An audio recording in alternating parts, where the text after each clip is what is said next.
So good morning guys. तो चलिए start करते हैं आज के यानी कि 11 मार्च के इंपॉर्टेंट करंट अफेयर्स को। और आज की क्लास में बहुत सारे इंपॉर्टेंट प्रश्न हमें देखने को मिलेंगे, जिसमें सबसे इंपॉर्टेंट प्रश्न ये रहा आपके सामने कि अभी हाल ही में भारत और किस देश के बीच खंजर अभ्यास 2025 का आयोजन हुआ।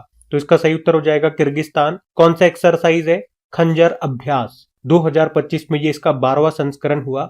अभी 10 मार्च को ये शुरू हो गया है, 23 मार्च तक ये चलेगा भारत और किर्गिस्तान के बीच में। अच्छा, कहां पे? तो किर्गिस्तान की कैपिटल बिश्केक में इसका आयोजन किया जा रहा है। और इसमें भारत की तरफ से पैराशूट रेजिमेंट स्पेशल फोर्स ने हिस्सा लिया है। ये भारतीय सेना की पहली कमांडो इकाई है। तो इस बार ये इसका 12वां संस्करण है। पिछले साल जो इसका 11वां संस्करण वो हिमाचल प्रदेश के बकलो में हुआ था। मतलब एक बार एक साल भारत में होता है, एक साल किर्गिस्तान में, फिर एक साल भारत में, ऐसे ऐसे चलता है। इसका जो पहला संस्करण है वो 2011 में हुआ था। कहां पे हुआ था? वो भारत में हुआ था। और 2015 से हर साल इसका आयोजन किया जा रहा है। अब 2025 में जितने भी अभी तक इंपॉर्टेंट मिलिट्री एक्सरसाइजों का हमने आयोजन किया है वो सारे मैं आपको रिवाइज कराऊंगा, जिन जिनमें भारत ने हिस्सा लिया। लेकिन उससे पहले किर्गिस्तान ये न्यूज में है, तो कंट्री इन न्यूज है, तो कंट्री को एक बार विजिट करते हैं। ये रहा मैप में किर्गिस्तान। सेंट्रल एशियन देश है ये। कैपिटल इसकी होती है बिश्केक, करेंसी होती है किर्गिस्तानी सूम। और आपको याद होगा कुछ समय पहले किर्गिस्तान ने अपना नेशनल सिंबल बनाया था किसको? स्नो लेपर्ड को, हिम तेंदुए को, जो कि कुछ समय पहले लद्दाख का भी राजकीय पशु बना था। ठीक है, ये सब क्लियर है। अब 2025 के मिलिट्री एक्सरसाइज रिवाइज करो। एक हमने सबसे पहले पढ़ा था डेविल स्ट्राइक के बारे में, भारतीय सेना और वायुसेना ने आयोजन किया था। ला पेरोस अभ्यास, इसका आयोजन फ्रांस ने किया था। बहुपक्षीय अभ्यास था, बहुत सारे देशों ने हिस्सा लिया, भारत ने भी लिया। भारत की तरफ से आईएनएस मुंबई ने। कहां पे हुआ? मलक्का सुंडा लोम्बेक जलडमरू मध्य यानी कि स्ट्रेट में। एक्यूवेरिन अभ्यास भारत मालदीव के बीच में हुआ मालदीव में। ट्रॉपिक अभ्यास भारतीय सेना, भारतीय वायुसेना और भारतीय तटरक्षक बल ने इसका आयोजन किया। कहां पे? हिंद महासागर ने। साइक्लोन अभ्यास भारत इजिप्ट के बीच में हुआ था अभी राजस्थान में। विंग्ड राइडर अभ्यास भारतीय सेना और वायुसेना के बीच में हुआ पूर्वी कमान में। कोमोडो अभ्यास, ये भी बहुपक्षीय अभ्यास है, भारत ने भी हिस्सा लिया। भारत की तरफ से आईएनएस शार्दुल और पीएटाई विमान ने। कहां पे? बाली इंडोनेशिया में, इंडोनेशिया ने आयोजन किया था। सागर कवच, इंडियन कोस्ट गार्ड ने इसका आयोजन किया। कहां पे? पश्चिम बंगाल में। जल थल रक्षा अभ्यास भारतीय सेना, तटरक्षक बल और समुद्री पुलिस ने आयोजन किया। कहां पे? बेट द्वारका गुजरात में। उसके अलावा अभी सी ड्रैगन अभ्यास हमने देखा था, इसका आयोजन अमेरिका ने किया। कहां पे? पश्चिमी प्रशांत महासागर में, गुआम तट पर। भारत ने इसमें हिस्सा लिया, बहुपक्षीय अभ्यास है। और अभी डेजर्ट हंट अभ्यास भी हमने पढ़ा था, इंडियन एयरफोर्स ने इसका आयोजन किया।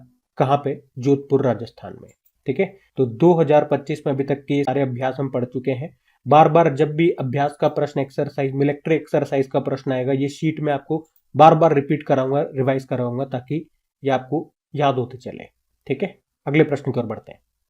फिर अगले में पूछ रहे हैं, हाल ही में आर्द्र भूमि के विवेकपूर्ण उपयोग के लिए रामसर पुरस्कार पाने वाली पहली भारतीय कौन बन गई है? तो आंसर होगा जयश्री वेंकटेशन। तो डॉक्टर जयश्री वेंकटेशन को अभी आर्द्र भूमि के विवेकपूर्ण उपयोग यानी कि वेटलैंड वाइज यूज कैटेगरी में रामसर पुरस्कार मिला है। और ये पुरस्कार पाने वाली वो पहली भारतीय बन गई है, इसलिए प्रश्न इंपॉर्टेंट होता है। वैसे अभी पूरी दुनिया से 12 महिलाओं को रामसर सचिवालय ने आर्द्र भूमि की दुनिया में महिला कार्यकर्ताओं के रूप में शामिल किया है। उनमें से एक है ये भारतीय डॉक्टर जयश्री वेंकटेशन। अच्छा, ये रामसर सचिवालय कहां पर स्थित है? ग्लैंड, स्विट्जरलैंड में। तो याद रखना, जयश्री को आर्द्र भूमि के विवेकपूर्ण उपयोग श्रेणी में ये सम्मान मिला है। जयश्री वेंकटेशन की बात करें तो वे केयर एंड ट्रस्ट की सह संस्थापक हैं, जिसकी स्थापना सन 2000 में चेन्नई, तमिलनाडु में की गई थी। ये जो इनकी जो संस्था है ना, ये जैव विविधता के संरक्षण के लिए काम करती है। और एक और पॉइंट इनसे मैं आपको बता दूं कि वे चेन्नई में पल्लिक नई दलदल की बाढ़ शमन और जैव विविधता में इसकी भूमिका का दस्तावेजीकरण करने वाली पहली व्यक्ति है। उन्हें 2009 में पर्यावरण मंत्रालय के द्वारा इंदिरा गांधी पर्यावरण पुरस्कार भी मिल चुका है। और अभी एक बार फिर इनका नाम न्यूज में है, तो ध्यान रखना इनका नाम। अब रामसर की अगर हम बात करते हैं, अच्छा, रामसर जो स्थान है वो है कहां पर? ये ईरान में एक स्थान है। और यहाँ पर आर्द्र भूमियों के यानी कि वेटलैंड के कंजर्वेशन के लिए, उसके संरक्षण के लिए सम्मेलन हुआ था। कब? 2 फरवरी 1971 को, जिसे हम रामसर कन्वेंशन के रूप में जानते हैं। और यही एक कारण है कि हर साल 2 फरवरी को वर्ल्ड वेटलैंड डे, विश्व आर्द्रभूमि दिवस के रूप में मनाया जाता है? आपको याद होगा अभी 2025 में ही हमने 4 रामसर स्थलों के बारे में पढ़ा था, मतलब भारत के 4 स्थलों को रामसर सूची में शामिल किया गया। कौन कौन से हैं वो? एक तो झारखंड का उधवा झील है, एक खेचेओ पालरी वेटलैंड है, सिक्किम का है, और तमिलनाडु से 2 थे, सक्करा कोट्टई पक्षी अभ्यारण्य और थेरतंगल पक्षी अभ्यारण्य। इस तरह से आप देखोगे भारत में टोटल कितने रामसर स्थल हो गए हैं, जिसमें सबसे ज्यादा तमिलनाडु से हैं 20, फिर उसके बाद उत्तर प्रदेश का नंबर है 10 के साथ। अच्छा, अगर पूछे भारत की पहली रामसर साइट कौन सी है, तो चिल्का लेक है जो उड़ीसा में है, और केवलादेव नेशनल पार्क है जो राजस्थान में है।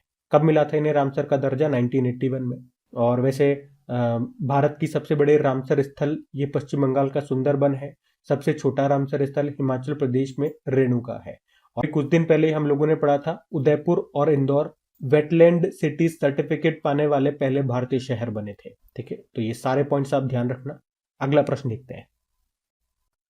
फिर अगले में पूछ रहे हैं अभी हाल ही में कनाडा के नए प्रधानमंत्री कौन बन गए हैं? तो आंसर होगा मार्क कार्नी।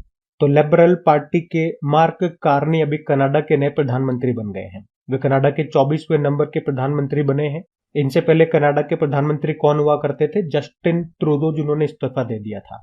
अब यहाँ पे कुछ अभी जो देश जो अभी न्यूज में थे जहां पे कुछ नए प्रधानमंत्री बने, प्रेसिडेंट या चांसलर वगैरह बने, वो सारे मैं आपको रिवाइज कराऊंगा। लेकिन उससे पहले कनाडा न्यूज में है तो मैं आपको कनाडा ले चलता हूँ। ये रहा मैप में कनाडा। कैपिटल होती है ओटावा, करेंसी है कनेडियन डॉलर। हमने कहा नए प्रधानमंत्री बन गए मार्क कार्नी, इनका नाम है। और अगर आप पूछोगे सबसे लंबी समुद्री तटीय रेखा वाला देश कौन सा है, तो भी आंसर होगा कनाडा। कनाडा और अमेरिका के बीच में जो बॉर्डर लाइन है उसको क्या कहा जाता है? 49 डिग्री पैरेलल। और ये 2 देशों के बीच में सबसे लंबी सीमा रेखा है। विश्व की सबसे बड़ी गेहूं की मंडी भी आपको यहीं पर मिलेगी, विनिपेग कनाडा में। अब आ जाओ, मैंने आपको कहा कुछ देशों में नए अपॉइंटमेंट आपको रिवाइज कराऊं। तो अभी ऑस्ट्रिया के चांसलर बने थे क्रिश्चियन स्टॉकर, उरुग्वे के राष्ट्रपति यमांदू ओरसी बने, जर्मनी के नए चांसलर फ्रेडरिक मर्च, लेबनान के नए पीएम नवाब सलाम, बेल्जियम के नए प्रधानमंत्री बार्ट डी वेबर, आयरलैंड के नए प्रधानमंत्री माइकल मार्टिन, बेलारूस के राष्ट्रपति अलेक्जेंडर लुकाशेंको, घाना देश के राष्ट्रपति जॉन महामा, लेबनान देश में नए राष्ट्रपति जोसेफ ऑन, क्रोएशिया के नए राष्ट्रपति जोरान मिलोनोविक, फ्रांस के नए प्रधानमंत्री फ्रांसवा बर्रुआ और बोत्सवाना के नए राष्ट्रपति डूमा बोको बने थे। 12 देशों के नए प्रधानमंत्री प्रेसिडेंट जो भी नए बने वो हमने रिवाइज कर लिए, ध्यान में रखना। अगला प्रश्न देखते हैं। फिर अगला प्रश्न देखो, ये भी इंपॉर्टेंट प्रश्न है कि अभी हाल ही में देश का 58वां 58 नंबर का टाइगर रिजर्व ये कौन सा बन गया है? तो सही उत्तर होगा माधव नेशनल पार्क। तो अभी केंद्र सरकार ने 9 मार्च 2025 को मध्य प्रदेश के माधव नेशनल पार्क को देश का 58वां टाइगर रिजर्व घोषित कर दिया है। अभी हमारे जो पर्यावरण मंत्री हैं भूपेंद्र यादव, उन्होंने इसकी घोषणा की है। तो ये देश का 58वां टाइगर रिजर्व है और मध्य प्रदेश का 9वां टाइगर रिजर्व है। आपको याद होगा अभी कुछ समय पहले यानी कि दिसंबर में ही हमने पढ़ा था देश का 57वां टाइगर रिजर्व बना था, वो भी मध्य प्रदेश का था, मध्य प्रदेश का रातापानी टाइगर रिजर्व। और ये माधव, ये भी मध्य प्रदेश का है। ये आप पूछोगे मध्य प्रदेश में कहाँ पे, तो मध्य प्रदेश के शिवपुरी जिले में है ये। और 1958 में नेशनल पार्क ये बना था। इसमें 2 झीलें आपको मिलेगी, एक सखिया झील है और एक माधव झील है। तो अब ये देश का 58वां और मध्य प्रदेश का 9वां टाइगर रिजर्व बन गया है। सबसे ज्यादा टाइगर आपको पता है कहाँ पे? मध्य प्रदेश में ही है। अच्छा, मध्य प्रदेश में 9 टाइगर रिजर्व हो गए ना, एक बार कौन कौन से एक बार हम देखें तो कान्हा, पेंच, बांधवगढ़, सतपुड़ा, वीरांगना दुर्गावती, पन्ना, संजय डुबरी, रातापानी और ये माधव, ये 9 टाइगर रिजर्व अब मध्य प्रदेश में है। अच्छा, टाइगर रिजर्व से कुछ इंपॉर्टेंट फैक्ट्स मैं आपको और बताता हूँ। जैसे हमारा पहला टाइगर रिजर्व कौन सा था? जिम कॉर्बेट टाइगर रिजर्व था। वर्ल्ड टाइगर डे होता है 29 जुलाई को। प्रोजेक्ट टाइगर कब आया था? 1973 में। Tiger man of India Kailash सांकला को कहते हैं। बिहार का दूसरा टाइगर रिजर्व बनेगा, अभी बना नहीं है, बनेगा, कैमूर वाइल्ड लाइफ सेंचुरी जो है वहां पे पहला है वाल्मीकि टाइगर रिजर्व। और एनिमल एक्सचेंज प्रोग्राम के तहत अभी मध्य प्रदेश से 15 बाघों को किस राज्य में भेजा जाएगा? उड़ीसा, राजस्थान और छत्तीसगढ़। और टाइगर रिपोर्ट 2023 के अनुसार भारत में टोटल कितने टाइगर्स हैं? 3167। सबसे ज्यादा जिनमें मध्य प्रदेश में है 785। और अभी भारत का पहला सफेद बाघ प्रजनन केंद्र कहाँ पे खुलेगा? मध्य प्रदेश के रीवा जिले में। ठीक है, तो ये भी कुछ पॉइंट्स ध्यान में रखना। अगला प्रश्न देखते हैं।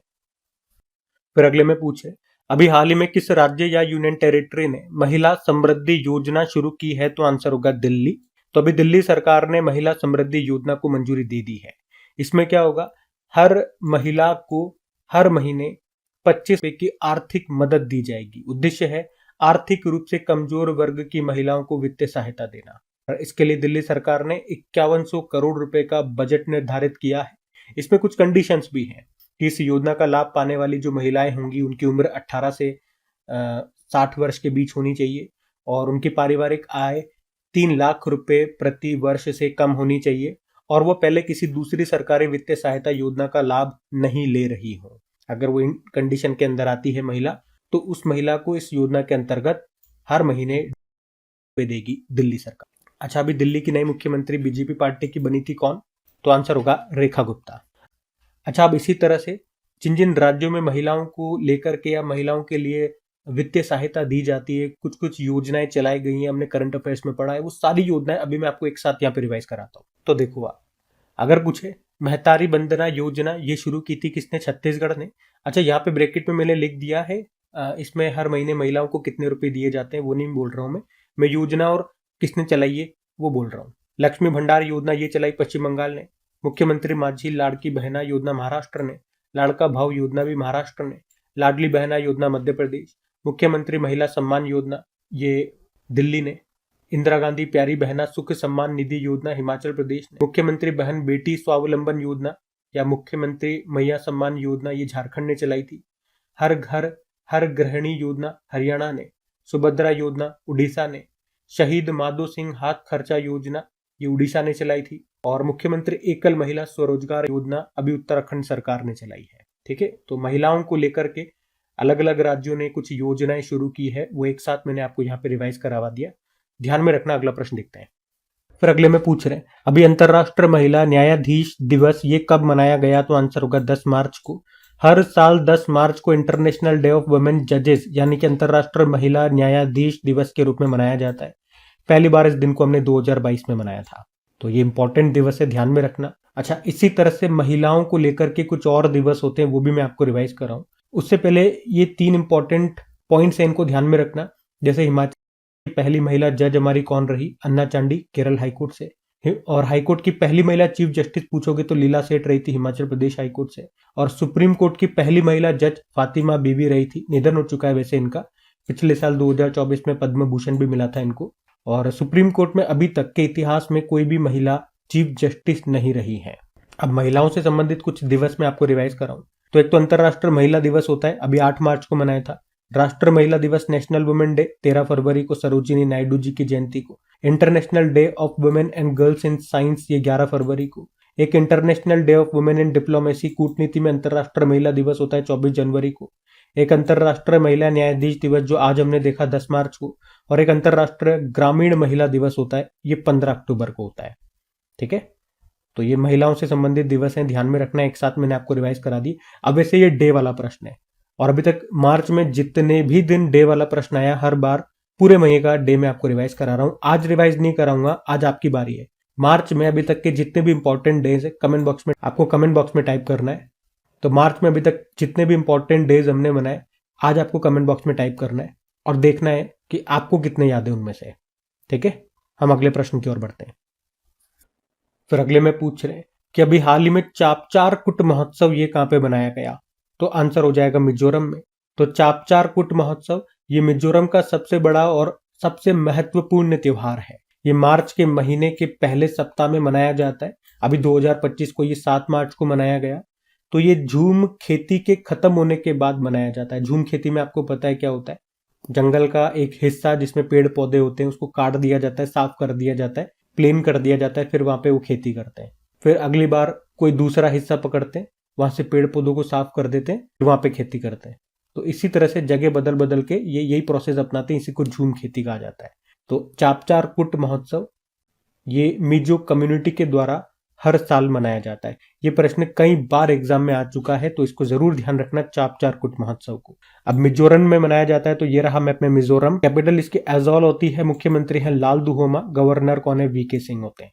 देखो, जब भी ये मिजोरम में आपको बताता हूँ ये महोत्सव मैं आपको रिवाइज कराता हूँ चापचार कुट महोत्सव, उसके अलावा एंथोरियम महोत्सव भी यहाँ पे होता है, और पिछले साल बन्ना खाई हैंड होल्डिंग स्कीम भी यहाँ पे शुरू हुई थी, तो ये भी आप ध्यान रखना। अब वैसे ये महोत्सव वाला प्रश्न था, तो चलो कुछ और इंपॉर्टेंट महोत्सव भी मैं आपको रिवाइज कराता हूँ जो अभी किसी न किसी कारण से न्यूज में रहे थे। जो अभी न्यूज में रहे थे वही वाले मैं आपको रिवाइज करा रहा हूँ। तो देखो, अभी हमने न्यूकुम युलो उत्सव मनाया था, कहाँ पे? अरुणाचल प्रदेश में नीशी जनजाति के द्वारा मनाया जाता है।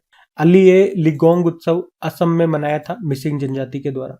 लोसर महोत्सव ये तिब्बत में, नेपाल में, भूटान और भारत में मनाया जाता है। भूटान में विशेष रूप से सिक्किम, अरुणाचल प्रदेश और लद्दाख में। और अभी रक्षा मंत्रालय ने कहां पर शौर्य वेदनम उत्सव का आयोजन किया था? बिहार के पूर्वी चंपारण जिले के मोतिहारी में। सूफी महोत्सव जहां ए खुसरो 2025 का आयोजन हुआ नई दिल्ली में। और अभी हैरत उत्सव मनाया गया जम्मू कश्मीर में। ये बिल्कुल लेटेस्ट वाले मैंने आपको रिवाइज कराए उत्सव महोत्सव, ध्यान रखना इनको। और आज हमने देखा चापचारकुट महोत्सव होता है कहाँ? मिजोरम में, ये भी ध्यान रखना। अगला प्रश्न देखते हैं। फिर अगले में पूछ रहे हैं, अभी आईफा 2025 में किसे बेस्ट फिल्म का अवार्ड मिला है? तो आंसर होगा लापता लेडीज को। आईफा अवार्ड्स 2025, आईफा मतलब क्या होता है? International Indian film academy awards. और इस बार इसका ये 25वां संस्करण है, सिल्वर जुबली है। और इसका आयोजन ये कहां पर हो रहा है? तो आंसर होगा जयपुर राजस्थान में। एक बात आप नोट करना, वैसे मैं आपको कई बार बता चुका हूं कि ये दूसरी बार होगा जब आईफा अवार्ड्स का आयोजन ये भारत में हो रहा है, वो भी कहां पे? जयपुर राजस्थान में। इससे पहले एक बार हुआ था 2019 में, मुंबई में हुआ था, वरना हमेशा ये भारत के बाहर ही हुआ है। पिछला वाला एडिशन 2024 में जो था, इसका 24वां संस्करण, वो यूनाइटेड अरब अमीरात में हुआ था। तो एक तो यही इंपॉर्टेंट प्रश्न बन जाएगा। बाकी हमेशा जब भी इस तरह के फिल्मी अवार्ड्स होते हैं, मैं मुख्य रूप से 4 कैटेगरी आपको बताता हूँ: best film, best actor, best actress और बेस्ट डायरेक्टर। तो इसमें बेस्ट फिल्म रही Laapataa ladies. Best actor Kartik Aaryan Bhool Bhulaiyaa 3 के लिए इनको मिला बेस्ट एक्टर का award. Best actress Nitanshi Goel रही है, लापता लेडीज की एक्ट्रेस है। और बेस्ट डायरेक्टर किरण राव रही है लापता लेडीज के लिए। अच्छा, ये एक और ध्यान रखना, outstanding achievement in Indian cinema का पुरस्कार मिला किसे? राकेश रोशन को। अच्छा, इस तरह से अभी ऑस्कर की भी घोषणा हुई थी। ऑस्कर एक बार मैं आपको रिवाइज करा देता हूं क्योंकि वो इंपॉर्टेंट है। तो ऑस्कर में बेस्ट फिल्म एनोरा रही, बेस्ट एक्टर एंड्री ब्रॉडी द ब्रूटलिस्ट के लिए, best actress Mikey Madison Anora के लिए, और best director Sean Baker Anora movie के लिए। इस बार का ऑस्कर कौन से नंबर का है? 97 नंबर का। अच्छा, इसी तरह से एक नाम आप और याद रखें, भारतीय मूल की अमेरिकी संगीतकार हैं चंद्रिका टंडन। क्यों नाम याद रखना है इनका? क्योंकि अभी 67th ग्रेमी अवार्ड्स 2025 में इनकी एल्बम है त्रिवेणी, उसके लिए इन्होंने ग्रेमी पुरस्कार जीता है। ठीक है, तो भारतीय मूल की हैं चंद्रिका टंडन, इसी के लिए हमारे लिए नाम इंपॉर्टेंट रहेगा। इनके एल्बम का नाम भी याद रखना जिसके लिए इनको ग्रेमी अवार्ड मिला, त्रिवेणी उसका नाम है। ठीक है, अगला प्रश्न देखते हैं। फिर अगले में पूछ रहे कि अभी एचपीसीएल के नए सीएमडी के रूप में किसे नियुक्त किया गया? तो आंसर होगा विकास कौशल को। तो विकास कौशल अभी एचपीसीएल के सीएमडी बन गए हैं। उन्होंने रजनीश नारंग का स्थान लिया है। एचपीसीएल यानी कि हिंदुस्तान पेट्रोलियम कॉर्पोरेशन लिमिटेड, ये ओएनजीसी की सहायक कंपनी है जिसकी स्थापना होती है 1952 में। हेडक्वार्टर मिलेगा आपको मुंबई में। अब वैसे अपॉइंटमेंट वाला प्रश्न है, चलो कुछ इंपॉर्टेंट अपॉइंटमेंट्स में आपको रिवाइज कराता हूं जो हाल ही में हमने करंट अफेयर्स में पढ़े हैं। तो देखो, ध्यान से देखना, सारे इंपॉर्टेंट अवार्ड्स में आपको रिवाइज करा रहा हूं। आरबीआई के नए गवर्नर बने थे कौन? संजय मल्होत्रा, 26वें नंबर के। मुख्य चुनाव आयुक्त चीफ इलेक्शन कमिश्नर बने ज्ञानेश कुमार, ये भी 26वें नंबर के। चुनाव आयुक्त इलेक्शन कमिश्नर बने विवेक जोशी। प्रधानमंत्री नरेंद्र मोदी के प्रधान सचिव प्रिंसिपल सेक्रेटरी अभी दूसरे बने कौन? शक्तिकांत दास, क्योंकि इनसे पहले ऑलरेडी हैं पीके मिश्रा। मुख्य आर्थिक सलाहकार चीफ इकोनॉमिक एडवाइजर वी अनंत नागेश्वरन है, अभी इनका कार्यकाल 2027 तक बढ़ा दिया। इसी तरह नीति आयोग के सीईओ का भी कार्यकाल 1 साल के लिए बढ़ा दिया, उनका नाम है BVR Subrahmanyam. Manan Kumar Mishra bar council of India के अभी 7वीं बार अध्यक्ष बने। सेबी के 11वें अध्यक्ष बने तुहिन कांत पांडे। और रक्षा लेखा महानियंत्रक controller general of defence account बने डॉक्टर मयंक शर्मा। और नियंत्रक एवं महालेखा परीक्षक यानी कि CAG controller and auditor general of India, ये के संजय मूर्ति बने थे। और लेखा महानियंत्रक कंट्रोलर जनरल ऑफ अकाउंट्स बने थे एसएस दुबे। सारे इंपॉर्टेंट अपॉइंटमेंट्स हैं, ध्यान में रखना, और नए के नए हैं ये सारे, लेटेस्ट, ध्यान रखना। अगला प्रश्न देखते हैं। फिर अगले प्रश्न में पूछ रहे कि अभी हाल ही में फेडरल बैंक ने अभी किसे अपनी पहली ब्रांड एम्बेसडर के रूप में नियुक्त किया? तो आंसर होगा विद्या बालन को। तो अभी हाल ही में फेडरल बैंक ने विद्या बालन को अपना ब्रांड एम्बेसडर बनाया है और ये पहली बार है जब फेडरल बैंक ने किसी सेलिब्रिटी को अपना ब्रांड एम्बेसडर बनाया। तो फेडरल बैंक की बात करें तो इसकी स्थापना 1931 में होती है। ये एक प्राइवेट सेक्टर का बैंक है और इसका मुख्यालय आपको मिलेगा अलुवा, केरल में। टैगलाइन होती है योर परफेक्ट बैंकिंग पार्टनर और एमडी सीईओ इसके केवीएस मेनन है। और इसी तरह से 2-4 दिन पहले ही हमने पढ़ा था कि एक कपड़ों का ब्रांड है लेविस, उसके ब्रांड एम्बेसडर, उसके ग्लोबल एम्बेसडर बनाए गए थे कौन? दिलजीत दोसांझ। बाकी ये थी आज की हमारी करंट अफेयर्स की क्लास। कमेंट करके जरूर बताइएगा सेशन आपको कैसा लगा। अच्छा लगा तो प्लीज वीडियोस को लाइक जरूर कीजिए, अपने दोस्तों के साथ में स्टडी ग्रुप में एक बार शेयर जरूर कीजिएगा। बाकी इनकी प्रैक्टिस के लिए, इन सभी क्वेश्चंस की प्रैक्टिस के लिए इसकी क्विज तैयार की जाती है। इसका टेस्ट आप लगाइए, अच्छे से प्रैक्टिस कीजिए उन क्वेश्चंस की। कहाँ पे? अपनी क्रिक एग्जाम एप्लीकेशन पे। इसकी डिटेल्ड पीडीएफ भी आपको मिल जाती है अपनी क्रिक एग्जाम एप्लीकेशन पे ही। और अपनी एप्लीकेशन में बहुत सारे अलग अलग तरह की क्विजेज आपको मिलेंगी। अभी जो आईसीसी चैंपियंस ट्रॉफी हुई है उससे भी और क्या क्या प्रश्न बन सकते हैं, कल ही मैंने शाम को उसके इंपॉर्टेंट क्वेश्चंस की क्विज बना करके डाल दी है, नहीं लगाई है तो वो भी लगा लीजिएगा, ताकि कोई भी तरह का, किसी भी तरह का एग्जाम में प्रश्न आपसे मिस न हो। बाकी चलो अभी कल के करंट अफेयर्स का क्विक रिवीजन कर ले, चैनल करते हैं। अच्छा, टेलीग्राम का और एप्लीकेशन का लिंक नीचे डिस्क्रिप्शन बॉक्स में है, या एप्लीकेशन को आप गूगल प्ले स्टोर से इंस्टॉल कर सकते हैं। और एप्लीकेशन जब आप ओपन करेंगे तो होम पे ही नीचे टेलीग्राम का आइकॉन मिल जाएगा, तो उस पर क्लिक करके डायरेक्ट आप टेलीग्राम पे जाएंगे तो वहां पे ज्वाइन का बटन होगा, ज्वाइन पे प्रेस कर लीजिएगा। उससे क्या होगा, वो फ्री है। उससे होगा क्या, जब भी कोई क्विज या कोई भी पीडीएफ अपलोड होता है तो उसका नोटिफिकेशन सीधा आपको मिल जाएगा। जब भी कोई वीडियो अपलोड होगा, क्विज आएगी, पीडीएफ आएगी, सीधा नोटिफिकेशन आपको टेलीग्राम के माध्यम से मिल जाएगा। चलो भी कल का रिवीजन करते हैं। अच्छा, उससे पहले कल के टॉप 10 स्टूडेंट्स देख लें कौन कौन है और ये कौन सी क्विज की रैंकिंग है। जो डेली 20 इंपॉर्टेंट क्वेश्चन हम लगाते हैं पिछले 1 साल से, अभी मार्च चल रहा है ना, तो मार्च 2024 से लेके मार्च 2025 तक के बीच में से कहीं से भी 20 इंपॉर्टेंट क्वेश्चन डेली मैं आप लोगों के लिए लेकर के आता हूं। तो कल जो इस तरह की क्विज लगाई थी उसकी रैंकिंग है। तो पहले स्थान पे सबा खान है, फिर मंजू, भोनुदीप, त्रिपुरारी, दीपांशु, निलय, शर्मिता, रितेश, नीलम और नितेश। आप सभी को कांग्रेचुलेशन। बाकी आप लोग क्विज लगाते रहिए, इससे आपका क्या होगा, डेली 20-20 करके इंपॉर्टेंट क्वेश्चन का एक अच्छा खासा कलेक्शन तैयार हो जाएगा। अपने आप में आप एक कॉन्फिडेंस फील करेंगे, क्योंकि जब ये क्विज में लगा रहा हूं बहुत सारे क्वेश्चन आपको रिपीट भी होते हुए मिलेंगे। तो अगर कोई क्वेश्चन एक बार आपका गलत हो गया तो आप उस क्विज को बार बार लगाइए जब तक कि वो क्वेश्चन आपके सारे सही ना हो जाए। और वो क्वेश्चन आप देखोगे आगे किसी न किसी क्विज में आपको रिपीट होता हुआ मिलेगा, और तब आपकी असली परीक्षा होगी, तब आपको वो क्वेश्चन राइट करना होगा और वो राइट करोगे आप, देखना। तो यही तो इम्प्रूवमेंट होगा। और इसी तरह से करते करते करते करते एक दिन एग्जाम आ जाएगा और यही क्वेश्चन आपको एग्जाम में देखने को मिलेंगे। तब आपको प्राउड फील होगा अपने ऊपर कि आपने मेहनत की, टाइम दिया। और क्विज लगाने में ज्यादा टाइम नहीं लगता, मुश्किल से 2-3 मिनट, लेकिन वो 2-3 मिनट आपके सालों बचा लेंगे, क्योंकि एक बार सिलेक्शन नहीं होता ना तो फिर से हमें साल भर रिपीट करना पड़ता है। खैर चलो, जिन्हें समझ में आता है उनको इतना समझाने की जरूरत नहीं है, और जिन्हें नहीं समझ में आता उन्हें कितना ही समझा लो वो नहीं समझते। हम कल के करंट अफेयर्स का क्विक रिवीजन कर लेते हैं और सेशन एंड करते हैं। तो कल पहला प्रश्न पूछा था, आईसीसी चैंपियंस ट्रॉफी 2025 का खिताब किसने जीता? भारत ने जीता, न्यूजीलैंड को हराया। फिर पूछा, अस्त्र MK3 मिसाइल का नाम बदलकर क्या कर दिया? गांडीव। फिर पूछा, भारत की पहली active pharmaceutical ingredients green hydrogen और 2G इथेनॉल की एकीकृत विनिर्माण सुविधा कहां पर स्थापित होगी? हिमाचल प्रदेश। रणनीतिक बिटकॉइन रिजर्व स्थापित करने का कार्यकारी आदेश दिया है अमेरिका ने।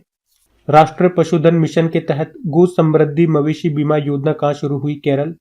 बंगलुरु सिटी यूनिवर्सिटी का नाम बदलकर किनके नाम पर रखा जाएगा? डॉक्टर मनमोहन सिंह। ऋषिकोंडा बीच का ब्लू फ्लैग प्रमाणन यानी कि सर्टिफिकेट को अस्थायी रूप से निलंबित कर दिया गया, ये है कहां पर बीच? आंध्र प्रदेश में। हाल ही में जारी रिपोर्ट के अनुसार डिजिटल उपयोगकर्ता खर्च के मामले में भारत कौन से स्थान पर है? 28वें स्थान पे। और अगले में पूछा था, हाल ही में जारी ब्रांड फाइनेंस इंश्योरेंस 2025 रिपोर्ट के अनुसार दुनिया का सबसे मजबूत बीमा ब्रांड कौन सा है? अच्छा, कल इस क्वेश्चन में मिस्टेक हो गई थी, मैंने आपको एक्सप्लेन तो सही कर दिया था, लेकिन क्वेश्चन में अगर इसका आंसर मैंने LIC लगाया था तो यहाँ पे लिखा होना चाहिए भारत का सबसे मजबूत बीमा ब्रांड, लेकिन यहाँ पे लिखा हुआ है दुनिया का सबसे मजबूत बीमा ब्रांड तो आंसर फिर इसका होगा PZU, जो कि पोलैंड की कंपनी है। फिर अगला देखो, अगले में क्या पूछ रहे हैं, भारत बांग्लादेश के बीच संयुक्त नदी आयोग की बैठक ये कहां पर हुई, तो आंसर होगा कोलकाता में। चलो कल का भी होमवर्क प्रश्न देखते हैं और सेशन एंड करते हैं।